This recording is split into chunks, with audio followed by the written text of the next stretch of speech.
എമ്പുരാൻ സിനിമയുമായി ബന്ധപ്പെട്ടിട്ട് പൃഥ്വിരാജ് എടുത്ത നിലപാടുകൾ അറിയാം. ആ നിലപാടുകൾ നിലനിൽക്കെ തന്നെ എന്ത് ചെയ്യുന്നു, അതേസമയം തന്നെ ഈ പൃഥ്വിരാജിന് ഇഡി നോട്ടീസ് അയച്ച ചരിത്രം നമ്മുടെ മുമ്പിലുണ്ട്. കേരളം എന്ന് പറയുന്ന സംസ്ഥാനം ഒരിക്കലും ഭൂട്ടാനുമായിട്ട് അതിർത്തി പങ്കിടുന്ന ഒരു സംസ്ഥാനമല്ല. ഏറ്റവും കൂടുതൽ കറപ്ഷൻ ലോകത്തുള്ള ഒരു രാജ്യമാണ് ഭൂട്ടാൻ എന്ന് പറയുന്നത്. തൊണ്ടി മുതൽ പിടിച്ചുകൊണ്ട് പോകുന്നതിൽ എതിർപ്പില്ല.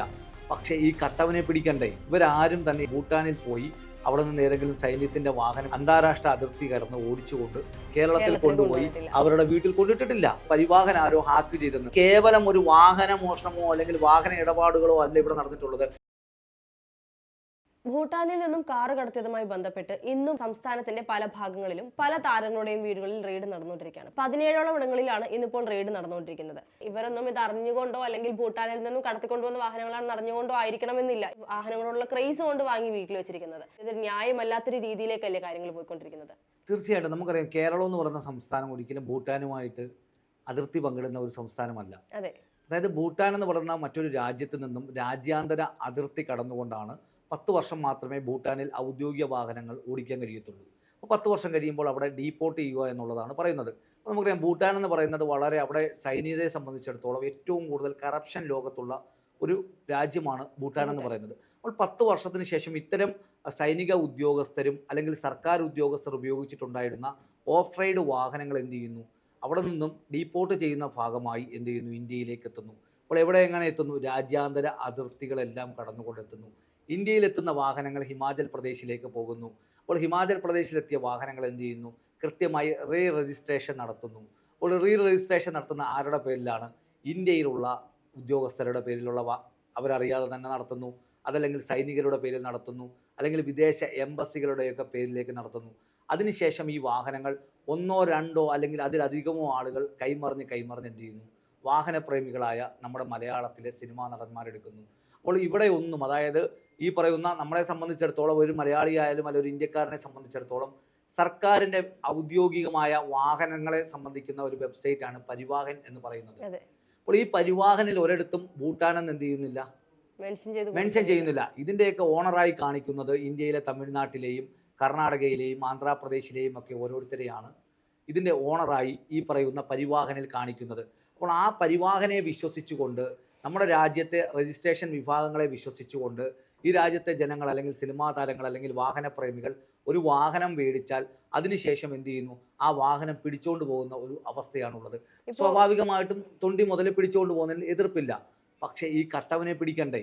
അതെ, ഇതിപ്പോ തുടക്കത്തിൽ എന്താണ് സംഭവിച്ചതെന്ന് നോക്കാതെ ഇന്നിപ്പോൾ ആരാണ് കൈവശം വെച്ചിരിക്കുന്നത്, അവരുടെ കയ്യിൽ നിന്നും വാഹനം പിടിച്ചുകൊണ്ട് പോകുമ്പോൾ അവർക്കുണ്ടാകുന്ന ഒരു മാനസിക ബുദ്ധിമുട്ടുകളും അതിനേക്കാളുപരി ഇന്ന് അവർക്ക് സമൂഹത്തിലുള്ള ഒരു പേരുണ്ട്. ഇത്രയും നാളുണ്ടായിരുന്ന ഒരു നിലയിൽ നിന്നും മാറിക്കൊണ്ട് ഒരു നെഗറ്റീവ് ഇമേജ് വരുമ്പോൾ ദുൽഖറിനെ സംബന്ധിച്ചാണെങ്കിലും പൃഥ്വിരാജിനെ സംബന്ധിച്ചാണെങ്കിലും അവരുടെ ഭാഗത്തു നിന്നും ഇത്തരത്തിലുള്ള തെറ്റ് സംഭവിച്ചു എന്നാണ് സാധാരണപ്പെട്ട ഈ വിഷയത്തെക്കുറിച്ച് കൂടുതൽ അറിയാതെ പല ആളുകളും ചിന്തിച്ചു വെച്ചിരിക്കുന്നത്. തീർച്ചയായിട്ടും അവരുടെ യശസ്സിന് ഹാനി ഏൽക്കുന്ന തരത്തിൽ അല്ലെങ്കിൽ അവരുടെ പ്രശസ്തിക്ക് ഹാനി ഏൽക്കുന്ന തരത്തിലുള്ള പ്രവർത്തനങ്ങളാണ് നടക്കുന്നത്. സ്വാഭാവികമായിട്ടും ഇവിടെ പൃഥ്വിരാജ് ആയാലും ദുൽഖർ സൽമാൻ ആയാലും ഇവരാരും തന്നെ എന്ത് ചെയ്തിട്ടില്ല, ഭൂട്ടാനിൽ പോയി അവിടെ നിന്ന് ഏതെങ്കിലും സൈന്യത്തിന്റെ വാഹനം എന്ത് ചെയ്തിട്ടില്ല, അന്താരാഷ്ട്ര അതിർത്തി കടന്ന് ഓടിച്ചുകൊണ്ട് കേരളത്തിൽ കൊണ്ടുപോയി അവരുടെ വീട്ടിൽ കൊണ്ടിട്ടിട്ടില്ല. അപ്പോൾ നമ്മുടെ നാട്ടിലെ നിയമ സംവിധാനം അനുവദിക്കുന്ന ആർക്ക് വേണമെങ്കിലും ഇവിടെ യൂസ്ഡ് കാർ മേടിക്കാനും സെക്കൻഡ് ഹാൻഡ് വാഹനങ്ങൾ മേടിക്കാനുമുള്ള അവകാശമുണ്ട്. ആ അവകാശപ്രകാരം രാജ്യത്തെ കേന്ദ്ര ഗവൺമെൻറ്റിൻ്റെ ഉടമസ്ഥതയിലുള്ള പരിവാഹൻ പോലെയുള്ള വെബ്സൈറ്റ് നോക്കി ഈ വാഹനങ്ങൾ ഇന്ത്യയിൽ രജിസ്റ്റർ ചെയ്യാൻ സാധിക്കുന്നതാണ്, നിയമപരമാണ് എന്ന് ഉറപ്പുവരുത്തിയ ശേഷം അവർ വാങ്ങിച്ചു. ഇപ്പോൾ സർക്കാർ എന്താ പറയുന്നത്? പരിവാഹൻ ആരോ ഹാക്ക് ചെയ്തെന്ന്. അതിൻ്റെ ഉത്തരവാദിത്വം ആർക്കാണ്? കേന്ദ്ര സർക്കാരിനാണ്. ഇവിടുത്തെ സുരക്ഷാ സംവിധാനങ്ങൾ ഇത്രയും വലിയ തന്ത്രപ്രധാനമായിട്ടുള്ള പരിവാഹന്റെ വെബ്സൈറ്റ് ഒക്കെ ഹാക്ക് ചെയ്തവർ എന്താണ് അവരെ അറസ്റ്റ് ചെയ്യാത്തത്? ഈ വാഹനത്തിന്റെ തന്നെ റൂട്ട് മാപ്പ് നമ്മൾ പരിശോധിക്കുമ്പോൾ ഈ റൂട്ട് മാപ്പിന്റെ അവസാനത്തെ എൻഡാണ് കേരളം എന്ന് പറയുന്നത്.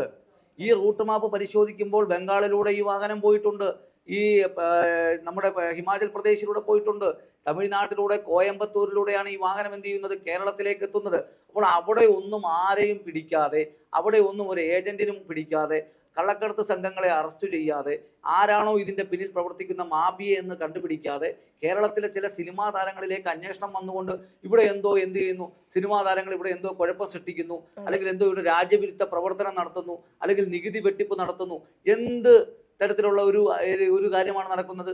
ഇപ്പോൾ കേന്ദ്ര സർക്കാരിനെ സംബന്ധിച്ച് പരിവാഹൻ ഹാക്ക് ചെയ്യപ്പെട്ടു എന്ന് പറയുമ്പോൾ ഇത് ഇത്രയും നാളുകളായിട്ട് ഇവർ അറിയാതിരുന്നെങ്കിൽ അത് യഥാർത്ഥത്തിൽ സർക്കാരിന്റെ കുറവല്ലേ? സർക്കാരിന്റെയും, അതായത് നമ്മുടെ രാജ്യത്തിന്റെ സുരക്ഷാ സംവിധാനത്തിന്റെ കുറവാണ്. നമുക്കറിയാം, ഇന്ത്യ ഭൂട്ടാൻ അതിർത്തിയിൽ രാജ്യരക്ഷാ സേനയുണ്ട്, അല്ലെങ്കിൽ അതിർത്തി രക്ഷാ സേനയുടെ കൃത്യമായിട്ടുള്ള മാനദണ്ഡങ്ങൾക്കനുസരിച്ചാണ് അതിർത്തികളിൽ പ്രവർത്തിക്കുന്നത്. അപ്പോൾ അതിർത്തികളിൽ നിന്ന് ഈ വാഹനം ഇത്രയും കാലത്തിന് മുമ്പ് ഇവിടെ എത്തി കേരളം വരെ എത്തണമെങ്കിൽ സ്വാഭാവികമായിട്ട് ഒരു ദിവസം കൊണ്ടോ 2 ദിവസം കൊണ്ടോ അല്ല. അപ്പോൾ ഇതൊരു വലിയ പ്രക്രിയയുടെ ഭാഗമാണ്. ഇതൊരു വലിയ സ്കാമിന്റെയും അല്ലെങ്കിൽ ഒരു കള്ളക്കടത്തിന്റെയും ഭാഗമാണ്. അപ്പോൾ ഈ കള്ളക്കടത്ത് സംഘങ്ങൾ ഈ രാജ്യവിരുദ്ധ പ്രവർത്തനം നടത്തിയിട്ടുണ്ടെങ്കിൽ അവരെ അറസ്റ്റ് ചെയ്യണം. ആരും ഇവിടെ എതിരല്ല. പക്ഷെ വാഹനപ്രേമത്തിന്റെ പേരിൽ വാഹനം മേടിക്കുന്ന, നമ്മുടെ രാജ്യത്തെ എല്ലാ നിയമപ്രകാരവും അനുവദിക്കുന്ന രീതിയിൽ വാഹനം മേടിച്ചതിന്റെ പേരിൽ സിനിമാ താരങ്ങളെ ക്രൂശിച്ചാൽ എന്തില്ല? അത് അവരുടെ സ്വാഭാവിക നീതി നഷ്ടപ്പെടുത്തുകയാണ് ചെയ്യുന്നത്. ഇവിടെ സർക്കാരിന് ഇച്ഛാശക്തി ഉണ്ടെങ്കിൽ എന്ത് ചെയ്യണം? ഈ കള്ളക്കടത്ത് മാഫിയയെ കണ്ടുപിടിക്കണം. ഈ റൂട്ട് മാപ്പ് വെച്ച് എന്ത് ചെയ്യണം? ആരൊക്കെയാണോ ഇതിന് പിന്നിൽ പ്രവർത്തിക്കുന്നത്, ആരൊക്കെയാണോ ഇതിന്റെ പിന്നിൽ, എന്താണ് ലക്ഷ്യം, ഇവർക്ക് രാജ്യവിരുദ്ധ പ്രവർത്തനത്തെക്കുറിച്ച് ലക്ഷ്യമുണ്ടോ, ഇവർക്ക് ലഹരി കടത്താണോ ഇവരുടെ പരിപാടി, അതല്ലെങ്കിൽ എന്താണ് രാജ്യത്തിന്റെ സാമ്പത്തിക ഉറവിടങ്ങളെ ഇല്ലാതാക്കാനുള്ള ശ്രമമാണോ, അത് എന്താണ് എന്ന് കണ്ടുപിടിക്കാനുള്ള ബാധ്യത ഇന്ത്യ ഗവൺമെന്റിനുണ്ട്. അതല്ലാതെ ഈ പറയുന്ന ഭൂട്ടാനുമായി യാതൊരു ബന്ധവുമില്ലാതെ കേരളത്തിലെ കൊച്ചിയിലോ അല്ലെങ്കിൽ കോട്ടയത്തോ ഏതോ സിനിമാ താരങ്ങൾ അവരുടെ യാർഡിൽ കയറ്റിയിട്ട വാഹനങ്ങൾ എല്ലാം കൂടെ വന്ന് പിടിച്ചുകൊണ്ട് പോകുന്നു, കസ്റ്റംസ് പിടിക്കുന്നു, അസാധാരണമായി വാർത്താ സമ്മേളനം നടത്തുന്നു, ഇന്ന് അതേ വീടുകളിൽ EDയുടെ റെയ്ഡ് നടക്കുന്നു. ഇവിടെ എന്താണ് സംഭവിക്കുന്നത്? ഇവർ മാത്രമാണോ ഇതിന്റെ ഉത്തരവാദികൾ? അപ്പോൾ ഇതൊരു ശരിയായ നടപടിയല്ല. കൃത്യമായിട്ട് കേന്ദ്ര ഗവൺമെന്റ് കുറേ കാലങ്ങളായിട്ട് തങ്ങൾക്ക് ഇഷ്ടമല്ലാത്ത, തങ്ങളുടെ വശത്തേക്ക് വരാത്ത ആളുകളെ കേന്ദ്ര ഏജൻസികളെ ഉപയോഗപ്പെടുത്തി ഭയപ്പെടുത്തുന്നതിൻ്റെ അവസാനത്തെ ഉദാഹരണമാണ് പൃഥ്വിരാജിന്റെ സംഭവം എന്ന് പറയുന്നത്. കാരണം നമുക്കറിയാം, എമ്പുരാൻ സിനിമയുമായി ബന്ധപ്പെട്ടിട്ട് പൃഥ്വിരാജ് എടുത്ത നിലപാടുകൾ അറിയാം. ആ നിലപാടുകൾ നിലനിൽക്കെ തന്നെ എന്ത് ചെയ്യുന്നു, അതേസമയം തന്നെ ഈ പൃഥ്വിരാജിന് ED നോട്ടീസ് അയച്ച ചരിത്രം നമ്മുടെ മുമ്പിലുണ്ട്. അല്ലെങ്കിൽ കേന്ദ്ര അന്വേഷണ ഏജൻസികൾ അദ്ദേഹത്തെ ഈ പറയുന്ന അവരുടെ റഡാറിലേക്ക് ഉൾപ്പെടുത്തിയതിന്റെ തെളിവുകൾ അന്ന് തന്നെ പുറത്തു വന്നതാണ്. അപ്പോൾ കേവലം ഒരു വാഹന മോഷണമോ അല്ലെങ്കിൽ വാഹന ഇടപാടുകളോ അല്ല ഇവിടെ നടന്നിട്ടുള്ളത്. ഇവിടെ നടന്നിട്ടുള്ളത് പരിവാഹൻ പോലെയുള്ള വെബ്സൈറ്റുകളെ വിശ്വസിച്ചുകൊണ്ട് വാഹനപ്രേമികൾ വാഹനം വാങ്ങി അവരെവിടെയാണ് വേറെ നോക്കേണ്ടത്. ഇതിപ്പോ ഇതിനേക്കാൾ ഉപരി എമ്പുരാൻ വിഷയമായി താരതമ്യപ്പെടുത്തുമ്പോൾ നമുക്ക് മനസ്സിലാക്കാൻ കഴിയുന്നത് ഒരു വ്യക്തി അല്ലെങ്കിൽ ഒരു കൂട്ടം ആളുകളെ മാത്രം ടാർഗറ്റ് ചെയ്യുന്ന ഒരു രീതിയിലേക്ക് കേന്ദ്ര സർക്കാർ മാറിക്കൊണ്ടിരിക്കുന്നു. അതിന്റെ അവസാനത്തെ ഉദാഹരണമാണല്ലോ ഇത്. കാരണം ഇവിടെ അതായത് ഇവിടുന്ന് ഞാൻ നേരത്തെ സൂചിപ്പിച്ചതുപോലെ തന്നെ ഈ താരങ്ങളല്ല ഈ കുറ്റകൃത്യം ചെയ്തതെന്ന് വളരെ വ്യക്തമാണ്. ഇവിടെ അറസ്റ്റ് ചെയ്ത കസ്റ്റംസ് പറഞ്ഞിട്ടില്ല അവരാണ് ഭൂട്ടാനിൽ നിന്ന് ഈ വാഹനം കൊണ്ടുവന്നതെന്ന് പറഞ്ഞിട്ടില്ല. വാർത്താ സമ്മേളനം നടത്തിയ കസ്റ്റംസ് ഓഫീസർ തന്നെ പറയുന്നത് ഇത് വലിയൊരു മാഫിയയുടെ ഭാഗമാണ്. ഇത് അവസാനത്തെ എൻഡിങ്ങിലാണ് എന്ത് ചെയ്തിട്ടുള്ളത്, ഈ താരങ്ങളുടെ അടുത്തേക്ക് ഈ വാഹനങ്ങൾ എത്തിയിട്ടുള്ളത്. ആ വാഹനങ്ങളുടെ നമ്മൾ ഹിസ്റ്ററി പരിശോധിച്ച് നോക്കുമ്പോൾ 4-5 ഓണർഷിപ്പ് എന്ത് ചെയ്തിട്ടുണ്ട്, കഴിഞ്ഞ 1, 2, 3 വർഷങ്ങൾക്കിടയിൽ എന്ത് ചെയ്തിട്ടുണ്ട്, ഇതേ വാഹനത്തിന് മാറിയിട്ടുണ്ട്. അപ്പോൾ ഓണർഷിപ്പ് മാറ്റിയത് ആരാണ്? ഗവൺമെന്റ് ഏജൻസി ആയിട്ടുള്ള RTO ഓഫീസുകളാണല്ലോ. എന്തുകൊണ്ട് അവിടെ നടപടിയെടുക്കാഞ്ഞത്? എന്തുകൊണ്ടാണ് ഈ കാര്യങ്ങൾ കണ്ടുപിടിക്കാഞ്ഞത്? അല്ലെങ്കിൽ എന്തുകൊണ്ട് സംശയം തോന്നിയെങ്കിൽ എന്ത് ചെയ്തില്ല, അവർ ഈ വാഹനങ്ങളെ കുറിച്ച് എന്താണ് പരിശോധിക്കാഞ്ഞത്? അപ്പോൾ ഇവിടെ ഒന്നും ചെയ്യാതെ ഇപ്പോൾ ഏതാനും സിനിമാ താരങ്ങളെ അടിച്ചുകൊണ്ട് ഇവിടെ ഓപ്പറേഷൻ നുങ്കൂണാണ് അല്ലെങ്കിൽ എന്താണ്, ഇവിടെ എന്തോ വലിയ പ്രശ്നങ്ങൾ സൃഷ്ടിക്കപ്പെടുന്നു എന്ന് പറയുന്നത് ഒരിക്കലും അംഗീകരിക്കാൻ കഴിയില്ല. തീർച്ചയായിട്ടും നമ്മളെ സംബന്ധിച്ചിടത്തോളം ഇവിടെ സെലിബ്രിറ്റി ആയതെന്ന് പറയുന്ന അവരുടെ കുറ്റമല്ല. സ്വാഭാവികമായിട്ടും അവരുടെ അഭിനയം എന്ന് പറയുന്ന കലയിലൂടെ അവർ ആർജിച്ചെടുത്ത അല്ലെങ്കിൽ അവർ ശാംശീകരിച്ചിട്ടുള്ള ഒരു വലിയ ആരാധക വൃന്ദം കൊണ്ടാണ് അവർ സെലിബ്രിറ്റി ആയത്. അല്ലാതെ ഒരാളും അതിൽ എന്ത് ചെയ്യേണ്ട ആവശ്യമില്ല, അസൂയപ്പെട്ടിട്ട് കാര്യമില്ല. അവരുടെ നിലപാടുകൾ പറയാൻ അവർക്ക് ഈ രാജ്യത്ത് അവകാശമുണ്ട്. അവർക്ക് സിനിമ സംവിധാനം ചെയ്യാൻ അവകാശമുണ്ട്, അല്ലെങ്കിൽ അവർക്ക് ഇഷ്ടമുള്ള രീതിയിൽ കഥ പറയാൻ അവകാശമുണ്ട്. അപ്പോൾ അതിൻ്റെ പേരിൽ സംഘടിതമായി ഇത്തരം കാര്യങ്ങൾ ചെയ്യുന്നതിനോട് ഒരിക്കലും യോജിക്കാൻ കഴിയില്ല.